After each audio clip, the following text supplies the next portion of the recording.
धन्यवाद मैडम। अब मैं श्री सुब्बू आर, प्रधान महालेखाकार अनुरोध करूंगा कि वे आए और अपना वक्तव्य प्रस्तुत करें।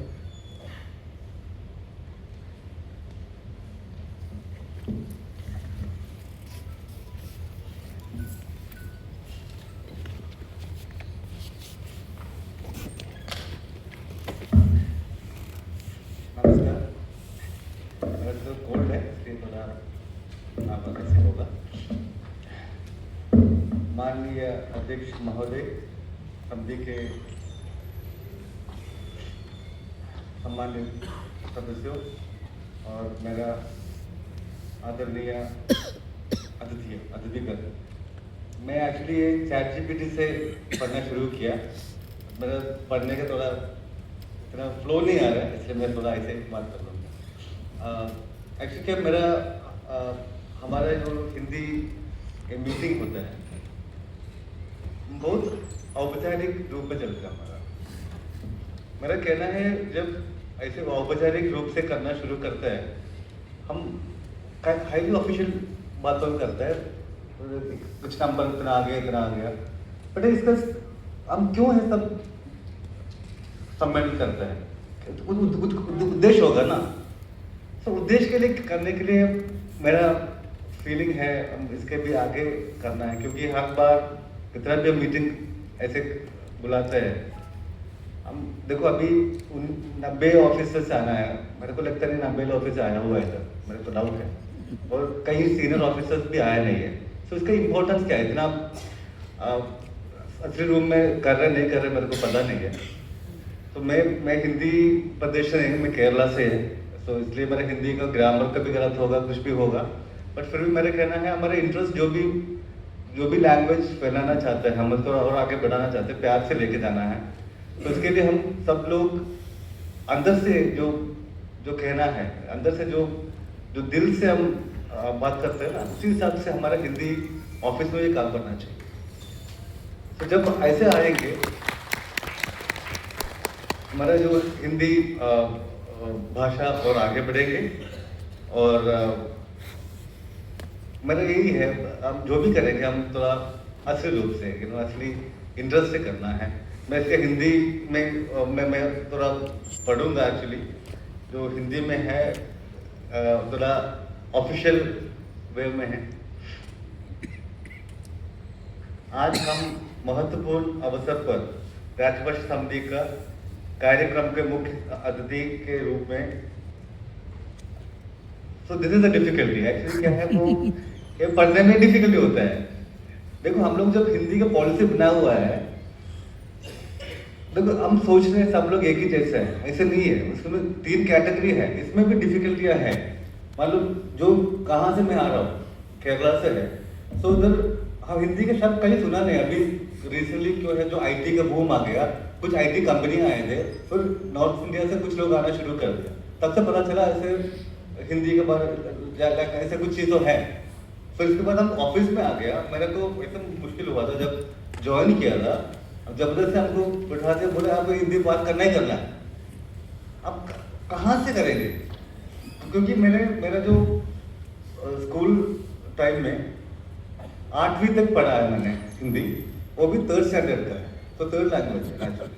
तो 3rd स्टैंडर्ड में क्या है, काका वो भी अल्फाबेट्स आ जाता है, तो इसमें क्या आप कैसे बात कर रहे हैं? तो जब मैं जो भी हम हिंदी में बात करें, मेरा ग्रुप डी से सीखा है। ग्रुप डी जो लोग से जो साइंस वाले को देने के, जिनको जो इंग्लिश आता नहीं था, उन्हीं से मैंने दिल्ली में जो काम करते हैं उसी में सीखा है कैसे बात करना है। इसमें हिंदी ऑफिशियल हिंदी बिल्कुल नहीं है।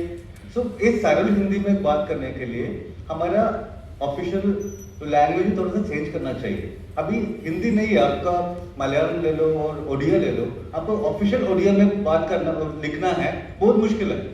तो हमारा इतना वो जो ऊपर लेवल में बैठा है हम आइवरी टावर में, उससे हम नीचे लेके आना चाहिए, तब फिर ताकि हम सब लोग समझ में आए। हम एक ऑफिशियल ऑर्डर इशू करते हैं हिंदी में, इंग्लिश में, कुछ भी लैंग्वेज है, इतना कठिन है हम समझ में नहीं आता है। तो इसका कैसे हम एक टॉपिक या वो भी हिंदी का बड़ा कमिटी जो होता है उसके बारे में सोचना चाहिए, कैसे सरल बना सकते हैं, कैसे हम जो आम आदमी से हम बात करना है तो हमारा जो डील करने के लिए पेंशनर्स है और इनकम टैक्स भरने के लिए आता है और कुछ भी काम हमारे पास आ जाता है, उन्हीं के समझ में आने के टाइप का एक ग्लोसरी बनना चाहिए हमारा, कुछ एक चिंतन होना चाहिए हमारा, ताकि हर बंदे आराम से प्यार से ऐसे फील नहीं आता है देखो ये तो बहुत मुश्किल काम है, ऐसे सरल शब्दों में हमको थोड़ा एक ग्लोसरी डेवलप करने के लिए भी कुछ कोशिश करना है। मेरा ये चिंता है, मेरा थोड़ा शेयर करना चाहते थे, तो मैं मौका देने के लिए थैंक्स बोल रहा हूँ, धन्यवाद। सबका नमस्कार हो। मंचासीन अधिकारी, विशिष्ट अतिथिगण, कार्यालय प्रमुख और अन्य हिंदी भाषा के अधिकारीगण, काफ़ी कुछ हमारे अतिथियों ने बताया है आपको, वो सच्चाई वहीं से शुरू होता है, बाकी सब जो है हम लोग उसके परिपालन में काम करते हैं। मैंने पहले बार ही बोला था, मैं भी केरल में पढ़ा हूँ 4 साल। मैं सोचा कि 4 साल में मैं मलयालम पढ़ लूँ, दोस्तों सीख लूँगा, लेकिन जो मेरे दोस्तों जो मलयाली थे, उनकी इच्छा थी कि मैं हिंदी सीखूं, तो वो हावी हो गए और वो हिंदी सीख लिए मुझसे। क्यों सीखे?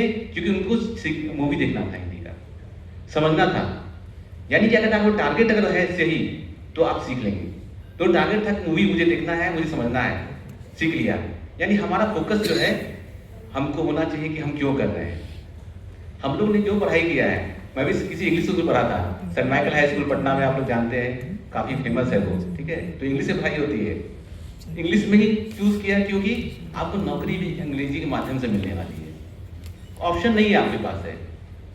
जब वो चला गया, आगे बढ़ गया, अब आपको फिर सरकार में आते हैं तो आप फिर देखते हैं समाज का क्या है, क्या करना है। तो एक सच्चाई है, भारत को अगर आज़ादी मिली तो हमारे जितने भी जो क्रांतिकारी थे, उन्होंने जो बात शुरू किया, उन्होंने हिंदी में बात किया।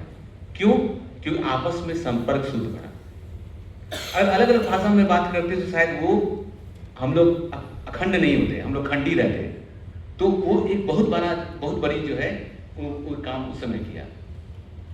एक मुझे गर्व नहीं होता है जब भी मैं सोचता हूँ, संयुक्त राष्ट्र में जो भाषा औपचारिक रूप से बोली जाती है, लिखी जाती है, उसमें हिंदी नहीं है। जबकि अगर आप देखेंगे तो हिंदी एक बहुत बड़ी भाषा है जो विश्व में बहुत सारे देश भी उपयोग करते हैं। मैं यूए के एयरपोर्ट पर उतरा तो देखा हिंदी लोग बोल रहे हैं, चाहे पाकिस्तान के, अफगानिस्तान के, सब हिंदी बोल रहे हैं।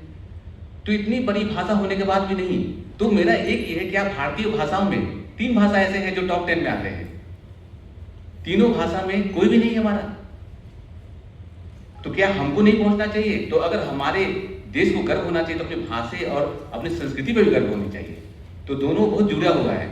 तो सारे भी हमारे सखी हैं, मैं ये बोलता हूँ बार बार, और गृह मंत्रालय से ये कहा जाता है सखी हैं। हमारे वर्ड्स एक दूसरे में चले गए हैं, सब चले गए हैं, हम लोग का सही रूट भी कहीं एक ही जैसा है। तो हमको ये देखना है कि पहले क्या करें। अगर मैंने इंग्लिश लेकर नौकरी प्राप्त किया तो ये सबका दायित्व है कि आज राजभाषा को सामने रखकर हम पहले अपने देश को सर्वोच्च पोजीशन में पहुंचाएं। तो ये बस एक जज्बा होना चाहिए कि पहले मेरा लक्ष्य है, दूसरी बार मैं सेकंड भाषा का ट्राई करूंगा। हम लोग ट्राई करेंगे कि दूसरी भाषा जो हमारी बंगाली है उसको भी ले जाते हैं, फिर तीसरी भी ले जाएंगे। तो ये लक्ष्य हमारा ये होना चाहिए कि हम काम करें। तो काम में एक जो बात आती है सरलीकरण की, विभाग ने बहुत सारे काम किए हैं, जो है यूनिकोड है। आप लोग कितने यूज करते हैं ये आप लोग देख लीजिए, बहुत आसान है। अगर आप अपने टीवी कंप्यूटर के फ्रंट में इंस्टॉल कर लेंगे तो आपको सिर्फ फोनेटिक्स जैसा है, आप लिखेंगे MERA, वो टाइप करेगा मेरा, हिंदी में मेरा टाइप करेगा। तो बहुत सारी भाषाओं में कर सकते हैं। तो ये काफ़ी उन्नत हो चुका है। अब AI लैंग्वेज में जो लार्ज लैंग्वेज मॉडल है उसमें बहुत परिपक्व हो गया है, मैच्योर काफ़ी हो गया है। तो आपको मिस्टेक थोड़ा बहुत होगा जो कि सुधार कर सकता है। क्वेश्चन मिस्टेक नहीं है, कौन नोट्स पढ़ रहा है आपका मिस्टेक का, लेकिन आप लिखना शुरू करेंगे। तो मेरा ये सुझाव रहेगा सभी को कि आप लोग जो है यूनिकोड का भरपूर यूज करें और लिखें। मैं सारा इंग्लिश में टाइप करता हूँ, जानता हूँ मैं, लेकिन इंग्लिश में टाइप करता हूँ तो टाइप हो जाता है। तो वो मैं सिर्फ लिखता हूँ, इंग्लिश में ही चलता रहता है, तो टाइप हो गया हिंदी मेरा। तो मेरा धन्यवाद सर, आपने एक नई दिशा दी हमारी सोच को, हम इस पर जरूर काम करेंगे। इसके बाद आगे मैं हमारे नराकार समिति के अध्यक्ष श्री डी साहू, प्रधान महालेखाकार को मंच पर आमंत्रित करना चाहूँगी, जिनके मार्गदर्शन में हम निरंतर कार्य कर रहे हैं और इनके बिना हम इतनी बड़ी समिति का कार्य नहीं कर सकते हैं। तो मैं मंच पर आमंत्रित करूंगी सर को कि कृपया मंच पर आएं और हमारा उपस्थित महानुभाव और नौराकाश समिति एक की सभी सदस्यगण, आज हमारे लिए एक बहुत गर्व की विषय है कि 6 महीने में एक बार मिल रहे हैं, भले ही बहुत कम लोग मिल रहे हैं लेकिन मिल रहे हैं। और ये मिलन जो है दिल से होना चाहिए, क्योंकि अगर दिल से कोई प्रयास हम नहीं करते हैं तो कितना भी सरकारी प्रोत्साहन मिले, कितना भी सरकारी डायरेक्शन मिले, वो सफल नहीं हो पाता है। अभी प्रधान महालेखाकार बोल रहे थे कि उन्हें हिंदी में कितना दिक्कतें होती थी, हम लोग तो हिंदी जानते भी नहीं थे। इनफैक्ट आपको एक बड़ी मजेदार कहानी मैं बताना चाहता हूँ। मैं हिंदी कैसे सीखा, शोले के वजह से। उस समय एक प्रख्यात विलियन हुआ करता था, गब्बर सिंह, और वहाँ एक प्रख्यात डायलॉग था, सभी शायद जानते हैं, आजकल के नए लोगों को शायद पता है कि नहीं मुझे नहीं पता है। उस समय ये बोलते थे कितने आदमी थे। यही एक शब्द ने हम लोगों को हिंदी के प्रति जागरूकता भी बढ़ाया और इच्छा भी बढ़ाया। फिर उसके बाद एक और पड़ाव आया, रामायण सीरियल जो सागर जी ने बनाया था, उसमें हिंदी के प्रति रुचि और बढ़ा। फिर महाभारत सीरियल आया, उसमें और हिंदी के प्रति रुचि बढ़ा। तो जितना सरकारी माध्यम से हम लोग सीखा, वो तो नौकरी में आने के बाद हम सीखा, लेकिन उससे पहले ये जो गौण माध्यम है और टीवी, हिंदी फिल्म जगत, और जितना एकता कपूर का भी बहुत बड़ा योगदान है, क्योंकि एकता कपूर की वजह से जो गृहिणी लोग हैं वो भी हिंदी सीख गए। कई बार ऐसे होती है कि आप वापस घर जाते हो, उस समय चाय भी नहीं मिलती है, क्योंकि हिंदी शिक्षा चलती रहती है। उस समय हिंदी जो सीरियल होती है उसमें लोग इतना मग्न होते हैं। तो ये एकता कपूर का बहुत बड़ा योगदान है अनऑफिशियली, क्योंकि उनके वजह से जो लोग हिंदी में लिखना भी नहीं है वो भी सीख रहे हैं। तो बहुत सारे लोग प्रयासरत हैं अपने अपने तरीके से, सरकार प्रयासरत है, हम प्रयासरत हैं समिति के हिसाब से, सिनेमा जगत के लोग, चलचित्र जगत के लोग, और जो हिंदी क्या बोलते हैं सीरियल जगत के लोग, सभी लोग प्रयासरत हैं। हिंदी को लागू करना केवल एक नीति नहीं है, एक राष्ट्रीय जिम्मेदारी है। क्यों? देखिए, ब्रिटेन इतना सा छोटा देश था, पूरी दुनिया के ऊपर राज किया, और आज भी राज कर रहा है अंग्रेजी के माध्यम से, आज भी। और आज हम क्या बोल रहे हैं, हिंदी को एक राजभाषा है। मेरे हिसाब से हिंदी का ये जो राजभाषा का नाम बदल के लोक भाषा बना देना चाहिए, क्योंकि राजभाषा मतलब राजाओं की भाषा होगी, सरकारी भाषा होगी। जब हमारा राजभवन को लोक भवन बना दिया गया, फिर प्रधानमंत्री की बासगृह को भी अभी लोक सेवा भवन बना रहे हैं और कर्तव्यबद्ध बना रहे हैं, तो राजभाषा का नाम में भी परिवर्तन होकर इसको लोक भाषा बना देना चाहिए। तो जब हम उसको लोक भाषा के हिसाब से समझेंगे, लोगों की भाषा, हम आम जनता की भाषा, तभी जाके लोग इसको ज्यादा सीखेंगे। और कुछ ही दिनों में मुझे लगता है कि आर्टिफिशियल इंटेलिजेंस जिस तरीके से आगे बढ़ रहा है, ये जो बैरियर है भाषा की, खत्म हो जाएगी। क्योंकि आप जो यूज करते हैं ईयरफोन्स वगैरह, वो आजकल लाइव ट्रांसलेशन कर रहा है। कोई हिंदी में बोल रहा है, कोई फ्रांस में बोल रहा है, कोई अंग्रेजी में बोल रहा है, तो उनमें जो बैरियर हुआ करता था वो खत्म हो जाएगा। जैसे आप यूनाइटेड नेशंस में भी कोई भाषण कोई हिंदी में बोल रहा है तो लाइव ट्रांसलेशन सभी को मिल जाती है। तो तकनीक एक बहुत बड़ा रोल अदा कर रहा है हिंदी को प्रचार प्रसार करने के लिए। हिंदी का और एक पहलू है, हिंदी केवल कम्युनिकेशन लैंग्वेज नहीं है, ये आध्यात्मिक भाषा है। क्यों मैं बोल रहा हूं? अगर आप गोविंद शास्त्री रचित मंत्र विज्ञान की अध्ययन करेंगे, एक राजस्थान की लेखक है, महान लेखक है विश्व के, और कम से कम 150 किताब उन्होंने लिखा है। आज वो नहीं है हमारे बीच में, लेकिन उनकी जो रचित बुक्स हैं, जो किताब लिखे गए हैं, मंत्र विज्ञान, तंत्र विज्ञान, यंत्र विज्ञान, इतनी समृद्ध है, इतनी गहरी चीज बताती है। आप चाहें तो उसको इंटरनेट में सर्च कर सकते हैं, शायद चौखंबा पब्लिकेशन था, आप उसको पढ़ेंगे तो हिंदी भाषा के बारे में आपको संपूर्ण रूप से जानकारी मिलेगी। कुछ चीजों में वहां से बताना चाह रहा हूँ। हम लोग जो लिखते हैं का, खा, गा, घा, न्या, हम लोग सीधा सीधा लिखते हैं, 30 जितना भी लेटर्स है, 49 लेटर्स जो, लेकिन उनके हिसाब से बोलते हैं का, खा, गा, घा, न्या के बाद फिर नीचे आता है बाकी लेटर, मतलब 5 की वर्गीकरण है। क्यों कि आप पंचभूत, ये जो लेटर सब हैं, एक एक लेटर, एक एक वर्ग लेटर, एक एक पंचभूत, एक एलिमेंट को रिप्रेजेंट करता है। वैसे ही हिंदी में जो स्वर वर्ण है और व्यंजन वर्ण है, आप देखें ओ आ ई यू का कितना 16 है, उसको षोडश मात्रिका माना जाता है, मतलब 16 mother letters which represents female principles. और आपकी क ख ग के बाद ह के लेफ्ट साइड में उल्टा जब चलते हैं 8 अक्षर है, वो मस्कुलाइन प्रिंसिपल को रिप्रेजेंट करता है, और वो 16 और ये 8 को मिला के 24 अक्षर होता है, और गायत्री मंत्र 24 अक्षर की है। और आपके शरीर में 24 प्राण केंद्र हैं, जिसको लाइफ सेंटर और एनर्जी सेंटर भी बोला जाता है।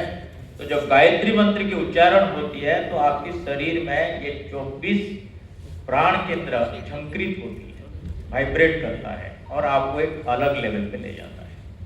इसीलिए हिंदी एक और संस्कृत, ये दोनों एक ऐसे भाषा है कि आम जनता की भाषा केवल नहीं है, ये आपको ईश्वर से भी जोड़ता है। तो जब आप हिंदी का काम करेंगे, आपकी इमोशन को प्रकाश करेंगे, हिंदी में अभिव्यक्त करेंगे, तो केवल राज कार्य के लिए नहीं है या लोक कार्य के लिए नहीं है, इवन अध्यात्म के लिए एक उपयुक्त भाषा है। इसीलिए दिन पर दिन हिंदी के प्रति सारे देश में जो इच्छा है पढ़ने का, सीखने का, बढ़ रहा है। अब कई बार हम देखते हैं यूट्यूब में कि प्रधानमंत्री जहां जाते हैं, लोग हिंदी गाना गा के या संस्कृत गाना गा के उनको स्वागत करते हैं। क्यों? ये इसीलिए नहीं कि भारत बहुत बड़ा देश और ये है, कि भाषा में एक समृद्धता है, इसी वजह से उनको अच्छा लगता है। कहीं भी जाओ, शाहरुख खान, अमिताभ बच्चन फेमस क्यों है? क्योंकि हिंदी भाषा की मधुरता की वजह से। इसीलिए जब हम विदेश के लोग इतना आपको अपना रहे हैं, भारतीय संस्कृति, भाषा सब कुछ ले रहे हैं, लेकिन हम सरकार बोलने के बावजूद यहाँ HODs नहीं आते। ऐसे लग रहा है जैसे कि हमारा ऑडिट डिपार्टमेंट की काम है, सारे प्रधान महालेखाकार और महालेखाकार हैं, लेकिन दूसरे केवल इनकम टैक्स छोड़ के बाकी जगह पर मुझे नहीं लगा कि कोई आए हैं, हमें तो कोई जानकारी नहीं है। तो आशा करता हूं कि भविष्य में इस तरह का, मतलब कि आपको प्रोत्साहन दे रहे हैं। एलन मस्क बहुत फेमस चीज है, आपको प्रोत्साहन किस बात के लिए चाहिए? आज सुबह ही मैं एक वीडियो देख रहा था कि किसी ने एलन मस्क को पूछा कि आपको मोटिवेशन कहाँ से मिलती है, तो वो पूछा कि मैं आपका प्रश्न नहीं समझ पा, तो बोला कि नहीं, आपको मोटिवेशन कैसे मिलते है? फिर वो बोला कि नहीं, मुझे समझ नहीं पा रहा हूँ, प्रश्न आपका क्या है? फिर पूछा कि नहीं, आपको मोटिवेशन कैसे मिलता है? बोला देखो, मोटिवेशन क्या जरूरत है, एक काम है, करना है उसको, फिर उसके लिए मोटिवेशन किस बात के लिए चाहिए? लेकिन हम यहाँ सरकार प्रोत्साहन चाहिए, हर व्यक्ति को एक जांबवान चाहिए, कहां से लेके आएंगे? आपको एक काम दिया गया है कि ये हमारा देश को आध्यात्मिक रूप से, सामाजिक रूप से, शासन के रूप से, एक शासन के रूप से भी जोड़ता है ये लैंग्वेज। तो कैसे, अदरवाइज कैसे करेंगे? अगर कोई अपना भाषा नहीं है तो अंग्रेजी भाषा की गुलामी और कितना दिन करेंगे? 70 साल तो हो गई, और कितना दशक, कितना मतलब शतक हमको चाहिए कि नहीं अपनी भाषा को आगे बढ़े।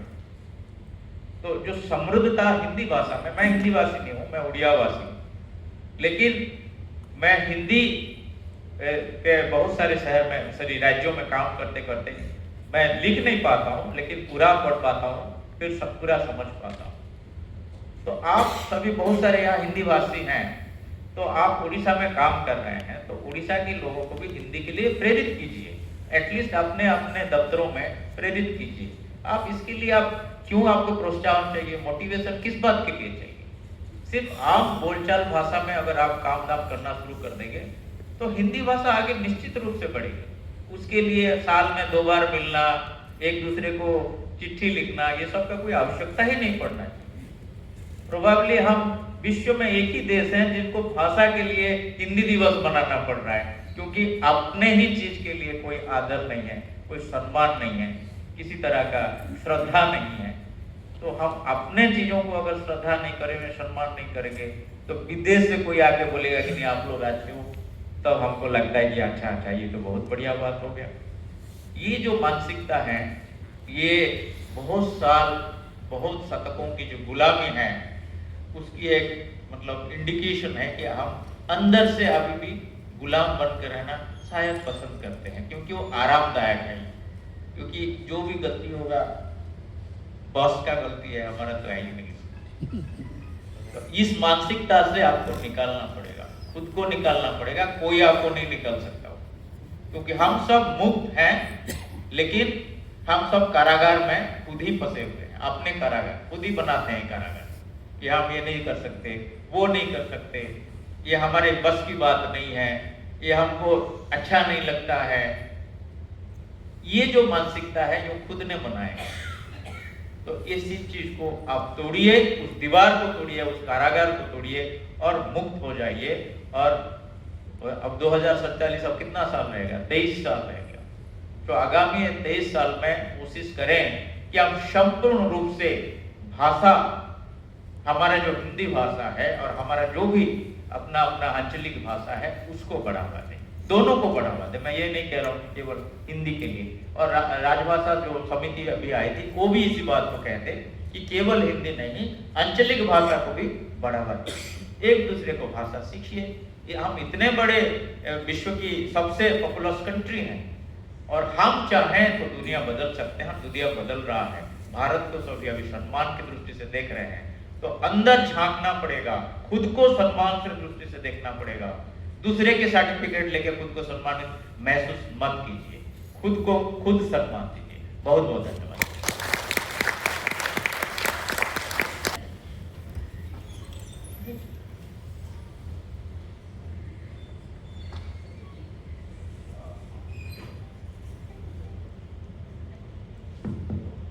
एक अनुरोध आया था मुझे, तो इसे बाकी में बोल सकते हैं कि ऑनलाइन मीटिंग जो है की सुविधा रखा जाए। जो एक्चुअली जैसे इनकम टैक्स एक रिक्वेस्ट था कि ऑनलाइन मीटिंग का भी सुविधा रख सकते हैं, तो वो ऑनलाइन ज्वाइन कर सकते हैं। तो मैं बस किसी अध्यक्ष महाशय को ये बता देता हूँ, ऐसा सुविधा हो सकता है तो बाकी लोग को भी धन्यवाद सर। हम प्रयास करेंगे कि हम इस पर भी काम कर सकें। कार्यक्रम में आगे बढ़ते हुए मैं पुरस्कारों की ओर जाना चाहूंगी, जिसके लिए बहुत उत्साहित हैं सारे लोग। 2024-25 से कार्यालयों से प्राप्त रिपोर्टों के आधार पर, उनके कार्यालयों से प्राप्त पत्रिका के आधार पर और पत्रिका में प्रकाशित रचनाओं के रचनाकारों को पुरस्कृत किया जा रहा है। इन पुरस्कारों का निर्णय नराकास की उप समितियों ने लिया है। नराकास की मूल्यांकन समिति जो है, उन्होंने विभिन्न मानदंडों के आधार पर रिपोर्ट से संबंधित विभिन्न पहलुओं पर ध्यान देते हुए इन पुरस्कारों का निर्णय लिया है। साथ ही जो पत्रिका है उसका मूल्यांकन भी उन समिति द्वारा किया गया है। और